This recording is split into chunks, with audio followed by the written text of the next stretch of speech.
Last time சீப்பா தூ அந்த ஆல்பம் சாங். இப்போ வந்து கிம்ச்சி தோசா. நெக்ஸ்ட் என்ன ஆல்பம் சாங்? இவரு ஒரு பாட்டு எழுதிருக்காரு ரிலீஸால. என்ன பாட்டு? சொல்லக்கூடிய பாட்டா ப்ரோ? நீங்க தானே எழுதிங்க. அமுக்கு குமுக்கு ஒரு பாட்டு. முந்திரி திராட்சை முழுசா இருக்கு. ஆச்சி பாயாசம் மிக்ஸ். ஒன்று வாங்கினால் ஒன்று இலவசம். நிலையான தன்மையுடன் 75 ஆண்டுகளுக்கு மேலாக மக்கள் சேவையில் உங்கள் ஸ்ரீ விசாலம் சிட்ஃபண்ட் லிமிடெட். அதான் மிஸ்டர் கோல்ட். தரத்திலையும் அளவுலையும் நோ காம்ப்ரமைஸ். மிஸ்டர் கோல்ட் 100% கடல் எண்ணெய். லிரிக்ஸ் அப்படின்னு வரும்போது எப்படி இருக்கணும் யோசிச்சிங்க? லிரிக்கா இருக்கும்னு யோசிச்சேன், ஆனா அது வரல. ஆசையா இருந்துச்சு நித்யானந்தாவை கூப்பிட்டு வரலாம் அப்படின்னு சொல்லிட்டு. உண்மையாலேங்க லிரிக்ல லாஸ்ட் டைம் சீப்பா தூ அந்த ஆல்பம் சாங். இப்போ வந்து கிம்ச்சி தோசா. நெக்ஸ்ட் என்ன ஆல்பம் சாங்? இப்போ அடுத்தது நாங்க வறுக்கிறதா பொரிக்கிறதான்னு ஒரு பாட்டு பண்ணிருக்கோம். இவரு ஒரு பாட்டு எழுதிருக்காரு ரிலீஸால. என்ன பாட்டு? சொல்லக்கூடிய பாட்டா ப்ரோ? நீங்க தானே எழுதிங்க. அமுக்கு குமுக்கு ஒரு பாட்டு. அனிருத் சார் வந்து ஒரு இன்டர்வியூல சொல்லியிருப்பாரு, சாட் ஜிபிடி தான் நாங்கள் யூஸ் பண்ணுவோம் லிரிக்ஸ்க்கு அப்படின்னு. சாட் ஜிபிடி நீங்க எடுத்தீங்க இல்ல? யூஸ் பண்ணீங்களா? உண்மையா மேம் சாட் ஜிபிடினா என்னன்னு தெரியாம. ஆமா, என் ஃப்ரெண்டு தான் சொன்னாடி இதுல கேட்டா எல்லாமே கிடைக்கும்டா. அப்புறம் ஏன்டா அவர் என்ன கூப்பிட்டாரு? எக்ஸ்ப்ளோர் பண்ணிக்க பிஆர் அப்படிங்கிற விஷயம் தேவைப்படுது அப்படின்றாங்க. நீங்க அதை நம்புறீங்களா? அதை அக்செப்ட் பண்ணிக்கிறீங்க? கண்டிப்பா தேவை. ஏன்னா இண்டிவிஜுவல் வந்து அப்படிதானே ப்ரோமோட் பண்ணிக்க முடியும். இந்த வெரி ஃபியூ சாங்ஸ் தான் ரீச் ஆகுது. இப்போ நீங்க கிம்ச்சி தோசை பத்தி பேசுறீங்க, போய் மறந்துடுவீங்க.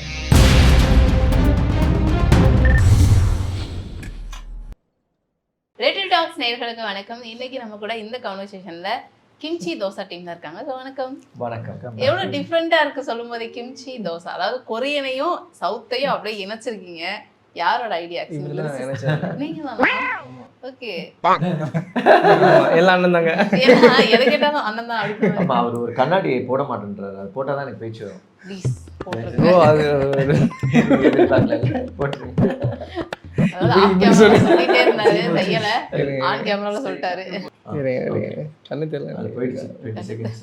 ஓகே, கிம்ச்சி தோசை உங்களோட ஐடியா தானா? என்ன சொல்றது, கிம்ச்சி தோசை வந்து எல்லாத்தோடையும் ஐடியா மாதிரி தான். ஆனா என் மூலியமா தான் ஆரம்பிச்சது. நானும் அந்த கொரியன் நவ்ரா சிங்கர் வந்து ஏற்கனவே ஒரு பாட்டு பண்ணியிருக்கோம். ஸோ நாங்கள் வந்து கிம்ச்சி தோசா அப்படின்னு ஒரு பாட்டு ஒன்று பண்ணலாமே அப்படின்னு சொல்லி, அவருக்கு தோசைனா ரொம்ப பிடிக்கும், எனக்கு கிம்ச்சினா ரொம்ப பிடிக்கும்னு சொல்ல மாட்டேன். என்ன பாட்டு முடிகிற வரைக்கும் எனக்கு கிம்ச்சினா என்னன்னு தெரியல. சாப்பிட்டதே இல்லையா? நான் சாப்பிட்ருக்கேன் ஆக்சுவலாக, ஆனால் நான் வேறு தான் ஏதோ கிம்ச்சி நினச்சிக்கிட்டேன். அதுக்கப்புறமா பார்த்தா தான் அந்த கேபேஜ்ல எல்லாம் ஒரு இது. ஸோ கொரியாவில் அது வந்து சட்னி மாதிரி இல்லையா, அது சட்னி இல்லை, அது வந்து ஊறுகாவாம். வீடியோஸ்ல பார்த்துருப்போம் ஜஸ்ட். கரெக்ட். ஸோ அதனால அது எனக்கு தெரியாமே ஒரு பாட்டு ஒன்று பண்ணிட்டு. ஸோ பேசிக் ஐடியா வந்து அவர் வந்து தோசா பிடிச்சனால அவர் தோசை, எனக்கு கிம்ச்சி அப்படின்னு இருந்தது. கிம்ச்சி தோசான்னு மாற்றி அவர் கிம்ச்சியாவே ஆயிட்டார், நான் தோசாவே ஆயிட்டேன் பார்த்தேன். ஸோ அப்படியே பாட்டு இந்த ஐடியாவை சியர்ஸ் மியூசிக்னு ஒரு புது சேனல் ஆரம்பிச்சிருக்காங்க. அவங்ககிட்ட சொன்னேன், தி லைக் இட். ஸோ இந்த பாட்டை ஒரு நல்ல ஸ்கேலில் பண்ணலான்னு நினச்சோம். அவங்க கொஞ்சம் இதில் இருக்கிற ஆர்டிஸ்ட்லாம் கொஞ்சம் நிறைய பேர் அப்படியே சேர்த்து கொஞ்சம் ஒரு பெரிய ஸ்கேல் ஆக்கிட்டாங்க. ஓகே, இந்த மாதிரி ஒரு கிரியேட்டிவான பாட்டை எழுதியவர் நம்ம கூட தான் இருக்காரு. லிரிக்ஸ் அப்படின்னு வரும்போது நீங்கள் என்னெல்லாம் வந்து யோசிச்சிங்க? எப்படி இருக்கணும்? எப்படி இருக்கணும்னா வந்து இவர் லிரிக்கா இருக்கணும்னு யோசித்தேன், ஆனால் அது வரல. லிரிக்கா இருக்குன்னு யோசிச்சா ஆனால் அது வரல. அப்படின்னும் போது ஒரு ஃப்ளோவில் போவோம் அப்படின்னு சொல்லிட்டு தான் ஃப்ளோவில் எழுதின லிரிக்ஸ் தான். ஆனால் ப்ரோ வந்து அப்ரூவல் கொடுத்துட்டாங்க, அதனால ஓகே இப்படியே போயிடுவோம் அப்படின்னு சொல்லிட்டு.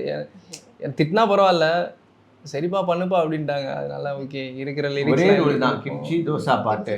ஆனால் கிம்ச்சி பற்றியும் இருக்கக்கூடாது, தோசை பற்றியும் இருக்கக்கூடாது, ஃபுட்டை பற்றியும் இருக்கக்கூடாது. ஆமாம், என்ன வேணால் எழுதிக்கலாம், அதுதான் பாட்டு. அது அப்புறம் வந்து சொல்லிட்டு அப்புறம் வந்து எனக்கு ஒரு ஆசையாக இருந்துச்சு நித்யானந்தாவை கூப்பிட்டு வரலாம் அப்படின்னு சொல்லிட்டு. உண்மையாலேங்க லிரிக்ல.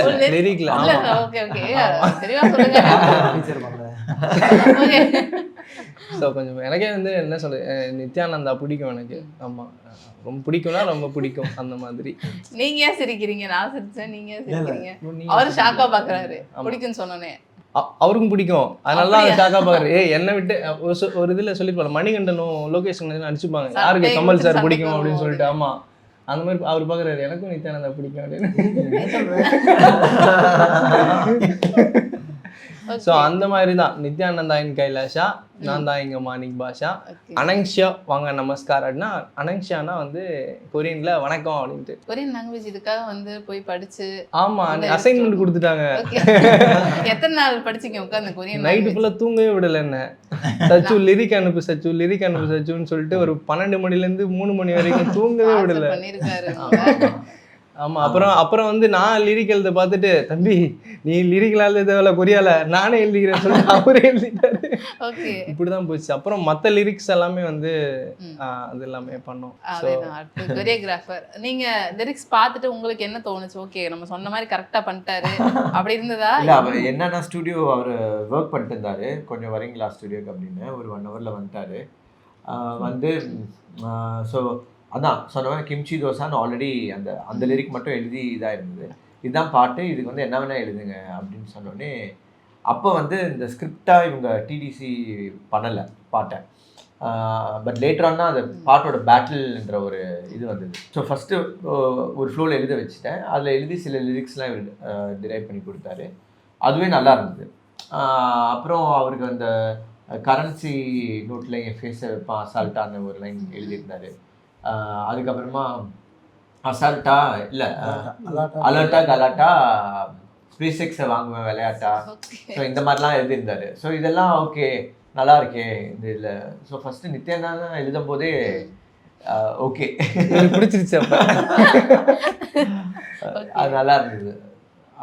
ஸோ அதனால் ஓகே ஒரு இது மாதிரி இருக்குன்னு சொல்லி அப்புறம் இவங்க நல்லா ஸ்கிரிப்ட் பண்ணியிருந்தாங்க. ஸோ அதுலேயே லிரிக்ஸ் ஓகே ஆகிடுச்சு. இவருக்கு எப்பவுமே என்னோடய ஸ்டுடியோ திறந்து கொடுத்துட்டு போயிடுவேன். நீங்கள் எழுதிட்டு வெளியே போய்ட்டு ஒரு 15 minutesல வந்த உடனே இவர் எழுதி வச்சுருப்பாரு. ஸோ நான் நிறைய லிரிக்ஸ் இருந்தது. அது முடிஞ்ச அளவுக்கு எதெல்லாம் எடுக்க முடியுமோ எடுத்து பாட்டில் வச்சுருக்கோம். கண்டிப்பாக இது ஒரு பாட்டாக உருவானதுக்கப்புறம் நீங்கள் கொரியோகிராஃப் பண்ணியிருக்கீங்க அப்படின்னு நீங்கள் எந்த ஐடியா நம்ம பண்ணுறோம் முன்னாடியே உங்களுக்கு ஐடியா இருந்ததா? ஆமாம் கண்டிப்பாக. ஏன்னா இண்டிபெண்டன்ட் சாங்ஸில் நிறைய பண்ணிகிட்டு இருக்கும்போது கிம்ச்சி தோசை கண்டிப்பாக ஒரு நாள் பண்ணணும். அது இவங்க இந்த சியர்ஸ் மியூசிக் வந்து அவ்வளோ இனிஷியேட்டிவ் எடுக்கும்போது ஸ்லோவாக இது கொஞ்சம் பெருசாகுது அப்படின்னு தெரிஞ்சுது. ஸோ அப்போ தான் வந்து டிடிசி அப்ரோச் பண்ணோம். அண்ட் டிடிசி ஆல்ரெடி நிறைய சாங்ஸ் எனக்குமே பண்ணியிருக்காங்க. அவங்களுக்குமே என்ன சொல்கிறது, நாங்கள் ஒரு 3-4 ப்ராஜெக்ட்ஸ் ஒர்க் பண்ணிட்டு இருந்ததில் இந்த சாங்கை பண்ணுவோமே அப்படின்னு இருக்கும்போது எங்களுக்கு அப்போ தெரியல இந்த சாங் வந்து இவ்வளோ ஒரு பெரிய ப்ரொடக்ஷனில் வந்து செய்கிறோம். ஏன்னா ரவிவர்மன் சார் ஒர்க் பண்ணியிருக்காரு, ஆர்ட் வந்து முத்துராஜ் சார் இருக்கார், பாட்டில் நரேன் கார்த்திக் நம்ம இந்தியாவோட fried racer F1 racer, so எல்லாமே இருக்காங்க. ஸோ ஸ்லோவாக இந்த ப்ராஜெக்ட் வந்து ஓகே நல்லா இதாக. So it became like a family project for us. Pan வேர்ல்டாக இருக்குது, பேன் இந்தியாலாம் கிடையாது, கொரியன் எல்லாத்தையும் இணைச்சிட்டு வந்தீங்க. ஸோ கண்டிப்பாக சொல்லுங்கள், கொரியோகிராஃபி பார்க்கும்போது அந்த கிம்ச்சி தோசான்னு ஒரு ஸ்டெப் போட்டிருக்கீங்க. எனக்கு தெரிஞ்ச ஆசை கூட பயங்கர இது எலிமினாட்டியாக இருக்கட்டும். இப்போ அந்த வரிசையில் இதுவும் வரும் அப்படின்னு நாங்கள் நினைக்கிறோம், கிம்ச்சி தோசா. ஸோ கண்டிப்பாக ஸோ பாட்டு ஃபஸ்ட்டு கேட்கும்போது உங்கள் மைண்டில் என்ன தோணுச்சு? பாட்டு ஃபர்ஸ்ட் கேட்கும்போது எனக்கு ஃபர்ஸ்ட் என்ன தோணுச்சு, கண்டிப்பாக கிட்ஸுக்கு ரொம்ப பிடிச்ச ஒரு சாங்காக இருக்கணும், கண்டிப்பாக கிட்ஸ் ஓரியன்டான ஒரு விஷயமா இருக்கணும் இந்த சாங்கில் அப்படின்ற மாதிரி நான் ஒரு விஷயம் யோசிச்சேன். பட் அப்படியே போக போக நாங்கள் கிரியேட்டர்ஸ் டிஸ்கஸ் பண்ண not only kids for all the age, யார் பார்த்தாலுமே என்ஜாய் பண்ணணும், காமனாக யார் பார்த்தாலுமே எல்லாருமே என்ஜாய் பண்ணணும் அப்படின்ற ஒரு மோட்டிவில் அப்படியே ஸ்டார்ட் பண்ணது தான் கொரியோகிராஃபி ப்ராசஸ் எல்லாமே. So I thoroughly enjoy the process. ஏன்னா கிம்ச்சி தோசை நாங்கள் ஸ்டார்ட் பண்ணும்போது வந்து ப்ரீ ப்ரொடக்ஷன் நாங்கள் ஸ்டார்ட் பண்ணும்போது கொரியோகிராஃபி எல்லாம் அப்போ எல்லாம் இவ்வளோ பெரிய டெக்னீஷியன்ஸ்லாம் இன்வால்வ் ஆக போகிறாங்கன்னா எங்களுக்கு தெரியாது. நாங்கள் ஒர்க் ஸ்டார்ட் பண்ணி போயிட்டே இருந்தோம். இது ப்ளஸ் டைரக்ட் பண்ணது சுரேன்னு ஒருத்தர், அவர் தான் டிடிசியோட ஒன் ஆஃப் த ஹெட். அவர் எங்கள் ஓன் டீம்ன்றதுனால, நாங்கள் ஓன் டீம் ப்ராஜெக்ட்ன்றதுனால நாங்கள் எங்கள் பண்ணும்போதே கொஞ்சம் சேலஞ்சிங்காக தான் இருக்கும் எங்களுக்கு. என்ன பண்ணாலுமே சாட்டிஸ்ஃபை ஆகாது, நிறையா பண்ணணும், இன்னும் அதிகமாகன்ற மாதிரி போயிட்டே இருக்கும். ஸோ அந்த பர்சனல் சேலஞ்சஸ் அதெல்லாம் இருக்கும். அது இன்னும் ஒரு ப்ராசஸ் தான். பட் அது ஒரு அட் தி எண்ட் அது சூப்பராக ஓவரால் அவுட்புட்டாக சூப்பராக வந்துடும். ஸோ அது ஒன்று. ப்ளஸ் இந்த டெக்னீஷியன்ஸ் புதுசாக உள்ளே வராங்க அண்ட் எல்லாமே பெரிய லெஜெண்டரி டெக்னீஷியன்ஸுன்னு வரும்போது அவ்வளோதான். எங்களோட நாங்கள் ஒர்க் இன்ட்டு 2 பண்ணால் தான் இப்போ இன்ட்டு 5 இன்ட்டு 6 நாங்கள் பண்ணால் தான் அவுட்புட்டாக அது அவங்களோட எக்ஸ்பீரியன்ஸையும் எங்களால் மேட்ச் பண்ண முடியும் அப்படின்ற ஒரு விஷயம் இருக்கும்போது நாங்கள் அதுக்கேற்ற மாதிரி தான் ஒர்க் பண்ணோம். And that's how we did. It's like a team work. எல்லாருமே எல்லா டிபார்ட்மெண்ட்டும் எல்லாருமே டீமாக ப்ராப்பராக ஒர்க் பண்ணி நீங்கள் பார்த்தது தான் கிம்ச்சி தோசா. ஆனா அதிகமா வந்துட்டு உங்க நான் லாஸ்ட் டைம் சீப்பேத்து அந்த ஆல்பம் சாங், இப்ப வந்து கிம்ச்சி தோசா. நெக்ஸ்ட் என்ன ஆல்பம் சாங்? நெக்ஸ்டா சீப்பாத்துவும் சக்தி ப்ரோ தான் கொரியோகிராஃப் ஓகே. பண்ணாரு. ஓ அது ஓகே. இப்போ அடுத்தது நாங்க வறுக்கிறதா பொரிக்கிறதான்னு ஒரு பாட்டு இல்ல பண்ணிருக்கோம். எனக்கு ஃபர்ஸ்ட் ஆஃப் ஆல் வந்து இந்த நேம்ஸ்லாம் பார்க்கும்போதே சீப்பாத்து, கிம்ச்சி தோசா, வறுக்கிறதா பொரிக்கிறது, எங்க இருந்து பிடிக்கிறீங்க? கேட்சியான நேம். இவர் ஒரு பாட்டு எழுதிருக்காரு ரிலீஸ் ஆகல. என்ன பாட்டு? சொல்லக்கூடிய பாட்டா ப்ரோ? நீங்க தானே எழுதுனீங்க. அமுக்கு குமுக்குன்னு ஒரு பாட்டு ஒன்று சீரியஸ். ஆமா, இது என்னங்க அர்த்தம்? இல்ல இல்ல ஃபன்னான பாட்டு. அமுக்கு குமுக்கு அப்படின்னா வந்து அடிக்கிறது துவைக்கிறதுன்னு அர்த்தம். இதுதான் meaning. அதுதான் mean. ஆமா, நீங்க தப்பா இல்ல டிஸ்க்ளைமர் போட்டுருங்க. இன்னைக்கு வந்துட்டு பாத்தீங்கன்னா அந்த பிஆர் அப்படிங்கிற ஒரு விஷயம் இருக்கு இல்லையா? நம்ம எவ்வளவு டேலண்டா இருந்தாலும் இன்னைக்கு இருக்க இந்த எக்ஸ்ப்ளோ சொசைட்டில வந்து நம்ம எக்ஸ்ப்ளோர் பண்ணிக்க பிஆர் அப்படிங்கிற விஷயம் தேவைப்படுது அப்படின்றாங்க.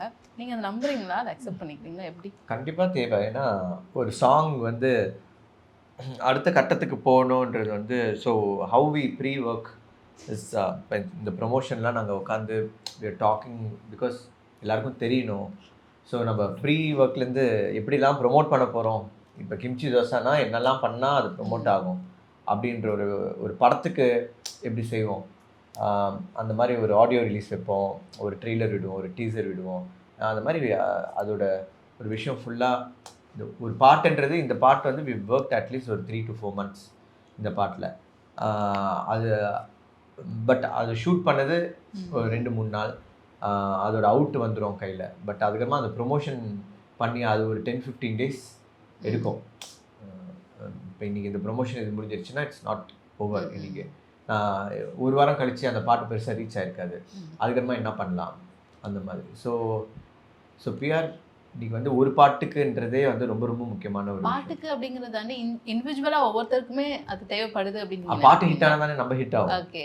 ஸோ அந்த இண்டிவிஜுவல் வந்து அப்படி தானே ப்ரொமோட் பண்ணிக்க முடியும். இப்போ நான் ஸோ அதனால் அந்த பாட்டை வந்து we are trying to promote எந்த அளவுக்கு அதை கம்போஸ் பண்ணி அதை இது பண்ணுவோம், அதை ரீச் பண்ண வைக்கிறது இஸ் வெரி வெரி இம்பார்ட்டன்ட். நீங்கள் ஏன் நினைக்கிறீங்க? இப்போ ஒரு 10 years பேக்ல எடுத்துக்கிட்டா வந்துட்டு அப்போலாம் சாங்ஸ் இவ்வளோ ப்ரொமோஷன்லாம் கிடையாது. ஏன்னா அப்போ அவ்வளோ பாடல்கள் கிடையாது, அத்தனை பேரும் கிடையாது. இன்னைக்கு அவ்வளோ விஷயங்கள் வந்துருச்சு. இப்போ நீங்கள் கிம்ச்சி தோசை பற்றி பேசுகிறீங்க, இப்போ போய் மறந்துடுவீங்க. அடுத்தது வேற பாட்டை பற்றி பேசுவீங்க, இல்லை வேற ஆட்டு வேற ஆமாம் வந்துடும். ஸோ அவ்வளோதான். இப்போ நாங்களே உங்களுக்கு கிம்ச்சி தோசை சொல்லணும்னா உங்களுக்கு தெரிஞ்சிருக்காது. இல்லை வெரி ஃபியூ சாங்ஸ் தான் ரீச் ஆகுது. அதாவது பெரிய படங்கள் பாடல்கள் ரீச் ஆகுது. Very few songs which has அது போய் ரீச் ஆகிற ஒரு இடத்துல ரீச் ஆகும்போது தான் ரீச் ஆகுது. ஏன்னா அவ்வளோ ஆர்டிஸ்ட்டுங்க இருக்காங்க, அவ்வளோ டேலண்டட் ஆர்டிஸ்ட் டெய்லி ரிலீஸ் பண்ணிட்டு இருக்காங்க. மெனி இண்டிபெண்டன்ட் ஆர்டிஸ்ட் ஒரு வருஷத்துக்கு கிட்டத்தட்ட ஒரு 10 பாட்டு பண்ணுறாங்க. அதில் ஏதாவது ஒரு பாட்டு தெரிய வந்தாவே பெருசு. ஆனால் 10 பாட்டுமே தெரியாமல் இருக்கிற நிறைய இண்டிபெண்டன்ட் ஆர்டிஸ்ட்டுங்க இருக்காங்க. எவ்வளோதான் அவங்களும் பண்ண முடியும். ஸோ அந்த மாதிரி எல்லா பாட்டுமே ரீச் ஆகுறது கிடையாது. அதுக்கு உண்டான space and time is very less. இதை மாறிக்கிட்டே இருக்கு. ஸோ அதனால் பண்ணிகிட்டே இருக்கணும். ஸோ இப்போது ரீசெண்டாக அனிருத் சார் வந்து ஒரு இன்டர்வியூவில் சொல்லியிருப்பாரு, சாட் ஜிபிடி தான் நாங்கள் யூஸ் பண்ணுவோம் லிரிக்ஸ்க்கு அப்படின்னு. அப்போல்லாம் நீங்கள் ஏதாவது பண்ணீங்களா இந்த சாங்க்கு? சாட் ஜிபிடி நீங்கள் எடுத்தீங்க இல்லை யூஸ் பண்ணீங்களா? உண்மையாக சாட் ஜிபிடினா என்ன தெரியாது. ஆமாம், என் ஃப்ரெண்டு தான் சொன்னாடி இதில் கேட்டால் எல்லாமே கிடைக்கும்டா. அப்புறம் ஏன்டா அவர் என்ன கூப்பிட்டாரு அந்த மாதிரி தான் இருக்கும். ஸோ சாட் ஜிபிடி வந்து யூஸ் பண்ணலாம், அது நான் வந்து இது வரைக்கும் யூஸ் பண்ணதில்லை. எப்படி வந்து டேன் கம்மி பண்ணுறது அந்த மாதிரி வேணால் பார்த்துருக்கலாம் தவிர்த்து. இதுக்கப்புறம் சாட் ஸோ ஏஐ வந்து ஓகே தான், ஆனால் வந்து ஹியூமன் தான் வந்து ஏஐ கிரியேட் பண்ணியிருக்காங்க. ஓகே, அதனால அது கிடையாது. அதனால் நம்ம கிரியேட் பண்ணுறது. நீங்கள் என்னென்ன விஷயத்துக்குள்ள சாட் ஜிபிடி யூஸ் பண்ணுவீங்க சார்? நான் ஆக்சுவலாக லிரிக்ஸ்க்காக கொஞ்சம் பார்த்துருக்கேன், யூஸ் பண்ணதில்லை பட் பார்த்துருக்கேன். எனக்கு என்னென்னா அதை போயிட்டு உட்காந்து டைப் பண்ணி அது என்னென்னு பண்ணுறதுக்கு யோசிக்கிறதுக்கே ஒரு சோம்பேறி, பயங்கரமான சோம்பேறி நான் வச்சுக்கோங்களேன். அதுக்கு மேலே நான் சச்சுக்கு ஃபோன் பண்ணிட்டு இப்படி ஒரு பாட்டு இருக்கு, இது இவர் தான் என் சாட் ஜிபிடி. ஸோ அதனால் அவ்வளோதான். பட் மற்றபடி நான் மியூசிக் சைடில் சாட் ஜிபிடி இது வரைக்கும் நான் எதுவுமே கேட்டதும் இல்லை, பார்த்தது. இப்போ ஆல்பம் இண்டிபெண்டன்ட் சாங்ஸ் மூவிஸ்க்கு பண்ணுறது எது உங்களுக்கு ரொம்ப கம்ஃபர்டபுளாக இருக்குது? இண்டிபெண்டன்ட் சாங்ஸ் எனக்கு. மூவிஸ் வந்து ரொம்ப கம்ஃபர்டபுள் தான், பட் அது நிறையா பாடல்கள் பண்ணி அந்த சிச்சுவேஷன்ஸ்லாம் இதாகி சாங்ஸ்லாம் வந்தனால அது ஒரு டிஃப்ரெண்ட் எக்ஸ்பீரியன்ஸ். அது பல வருஷம் பண்ணியாச்சு அது. பட் இண்டிபெண்டன்ட் சாங் வந்து நம்ம எப்போ வேணால் என்ன வேணால் மாற்றலாம். அண்ட் நம்ம ஒரு விஷயம் செம்மையாக இருக்குன்னு நினச்சி பண்ணிகிட்ருப்போம். அது எல்லாம் பண்ணி முடிச்சதுக்கப்புறமா யாராவது ஒருத்தவங்க சென்சிபிளாக வந்து சொல்லுவாங்க இது ஏதோ கொஞ்சம் சரியில்லையே அப்படின்னு. அப்போ நம்ம பாட்டையே கூட மாற்றலாம். அந்த ஒரு ஃப்ரீடம் எல்லாமே இருக்குது இல்லையா? இதுதான் நம்ம பண்ணணும்னு அவசியம் இல்லை. அதில் எது பண்ணால் எல்லாருக்கும் பிடிக்கும்ன்றதுக்கு தான் அதை பண்ணுறோம். ஸோ அதனால் அதை நோக்கி போயிட்டுருக்கோம் இண்டிபெண்டன்ஸ். ஸோ இப்போ எனக்கு இண்டிபெண்டன்ட் சாங்ஸ் பண்ண ரொம்ப பிடிக்கும். But cinema is always my first. Super. So நிறைய விஷயம் ஷேர் பண்ணிக்கிட்டீங்க. அண்ட் கிம்ச்சி தோசா வந்து ஒரு பயங்கர ஒரு என்ன சொல்கிறது வெற்றி அடைய லிட்டில் டாக்ஸ் அவ்வளோ வாழ்த்துக்களை தெரிவிச்சுட்டேன். அண்ட் உங்களோட அடுத்த சாங் என்ன? அமுக்கு குமுக்கு. அதுவும் வந்து வர்றப்போ வந்து இந்த மாதிரி நம்ம ஒரு இன்டர்வியூ எடுக்கலாம். Thank you so much. அது எப்படி இருக்குன்னு எக்ஸ்பெக்ட் பண்ணிட்டு இருக்கேன். லிரிக்ஸ்ல என்ன நல்ல பாட்டுங்க. மேடம் பாட்டு மட்டும் தான் மேடம் அமுக்கு குமுக்கு.